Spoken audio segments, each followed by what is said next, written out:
Hello students, welcome back to next video lecture on the topic on Independent Election Commission, स्वतंत्र निर्वाचन आयोग. One simple way of checking whether elections are fair or not is to look at who conduct the election. एक बहुत ही साधारण तरीका है हमें ये जानने का कि इलेक्शन फ्री एंड फेयर हो रहा है या नहीं. इसको समझने के लिए हमें ये समझना होगा कि इलेक्शन किसके अंडर में कंडक्ट होता है, इलेक्शन कराने की जिम्मेदारी किस संस्था की है. Are they independent of government, क्या ये संस्था जो इलेक्शन इंडिया में हेल्ड कराती है क्या वो स्वतंत्र है सरकार से. Are they independent of the government, कहीं वो सरकार के नियंत्रण में तो नहीं है. Or can the government or ruling party influence or pressurise them, कहीं ऐसा तो नहीं है कि जो रूलिंग पार्टियां हैं या सरकार है उस पर प्रेशर डालते हैं. Do they have enough power to be able to conduct free and fair elections, क्या इस संस्था के अंदर इतनी पावर है कि वो free and fair elections conduct करा सके. Do they actually use these powers, तो क्या जो इलेक्शन कमीशन को ईसी को जो पावर्स दिए गए हैं वो अपने पावर्स का वास्तव में उपयोग कर पाता है. तो इन सारे प्रश्नों का अगर हमें जवाब मिल जाए तो हम ये समझ सकते हैं कि जो इलेक्शन जिसके कंट्रोल में हेल्ड हो रहा है फ्री एंड फेयर है या नहीं. The answer to all this question is quite positive for our country, तो हमारे देश में इन सारे क्वेश्चंस का आंसर पॉजिटिव ही मिलेंगे. In our country elections are conducted by an independent and very powerful election commission. तो हमारे देश में इलेक्शन कौन कंडक्ट करवाता है, ईसी, और जो बहुत ही पावरफुल और इंडिपेंडेंट इंस्टीट्यूशन है. इंडिया में इलेक्शन कंडक्ट कराने की रिस्पांसिबिलिटी ईसी को है, इलेक्शन कमीशन को है, जो इंडिपेंडेंट है और पावरफुल है. It enjoy the same kind of independence that the judiciary enjoys. Election commission की उतनी स्वतंत्रताएं हैं, इंजॉय करते हैं जैसे कि हमारे यहाँ की judiciary. It enjoys the same kind of independence that the judiciary enjoys. The chief election commissioners CEC is appointed by the president of India. तो इलेक्शन कमीशन का जो हेड है वो ईसी का जो हेड है वो इलेक्शन कमिश्नर है. CEC is appointed by the president of India. तो भारत के प्रेसिडेंट के द्वारा इनको अपॉइंट किया जाता है. बट वंस अपॉइंटेड, लेकिन एक बार इनकी नियुक्ति हो जाने के बाद the chief election commissioner is not answerable to the president और द गवर्नमेंट. एक बार इनका अपॉइंटमेंट हो जाने के बाद ये सरकार के प्रति उत्तरदायी नहीं होते हैं.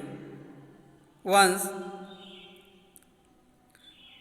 Appointed the chief election commissioner is not answerable to the president और द गवर्नमेंट. ये प्रेसिडेंट और गवर्नमेंट के प्रति उत्तरदायी नहीं होते हैं. इसका मतलब एक बार उनके द्वारा अपॉइंटमेंट हो गया तो ये इनके दबाव में वर्क नहीं करते हैं, ये स्वतंत्र हो गए. Even if the ruling party और the government does not like what the commission does. तो वैसे तो जब इलेक्शन होता है सरकार या जो रूलिंग पार्टी है वो नहीं पसंद करती है कि इलेक्शन कमीशन जो कुछ भी कर रहा है, क्योंकि इलेक्शन कमीशंस के बहुत सारे पावर्स हैं. इलेक्शन के ड्यूरेशन बहुत सारे ऐसे रूल्स रेगुलेशंस इशू करते हैं जो सरकार को या रूलिंग पार्टी को मना करते हैं कि वो गवर्नमेंट ऑफिशियल्स का यूज ना करे, गवर्नमेंट जो रिसोर्स हैं उसका यूज ना करे। तो ऐसे में पार्टियों को इलेक्शन जीतना होता है, वो कोई ना कोई हथकंडा अपनाते हैं तो उनको बुरा लगेगा ही। It is virtually impossible for it to remove the CEC।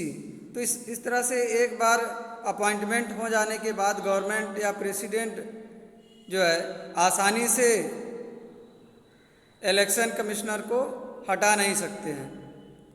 Very few election commissions in the world have such wide ranging power as the election commission of India. तो भारत के इलेक्शन कमिश्नर के पास जितना पावर है या election commission EC के पास जितना power है भारत में, इस तरह से वर्ल्ड में किसी और संस्था को नहीं है जो इलेक्शन हेल्ड करवाते। Very few election commission in the world have such wide ranging powers. तो बहुत ही कम ऐसे संस्थाएं हैं जो इलेक्शन कंडक्ट करवाती हैं, इतना पावरफुल हैं जितना कि इंडिया की ईसी है, as the election commission of India. क्या पावर्स हैं अब हम वन बाय वन देखेंगे। EC takes decision on every aspect of conduct and control of election from the announcement of election to the declaration of the results. तो ये सारी प्रक्रिया election commission EC के कंट्रोल में होता है। कोड ऑफ कंडक्ट जारी करना, control of election from the announcement of the elections to the declaration of the result. तो इलेक्शन के रिजल्ट डिक्लेरेशन तक, स्टार्टिंग से from beginning to the starting, तो ये प्रारंभ से अंत तक जितनी प्रक्रिया होती है सब इसी के कंट्रोल में ही होती है। इलेक्शन डेट इशू करना, पार्टियों को सिंबल प्रोवाइड करना, कोड ऑफ कंडक्ट इशू करना, मतदान करवाना, मतदान की गणना करवाना, रिजल्ट डिक्लेरेशन तक जो है सारी जिम्मेदारी ये ईसी इलेक्शन कमीशंस की होती है। EC takes decision on every aspect of conduct and control of elections from the announcement of election to the declaration of results. Next, it implements the code of conduct and punishes any candidate or party that violates it। Election commission code of conduct जारी करता है और किसी भी candidate या party को जो इस कोड ऑफ कंडक्ट का उल्लंघन करते हैं उनको पनिशमेंट भी मिलता है।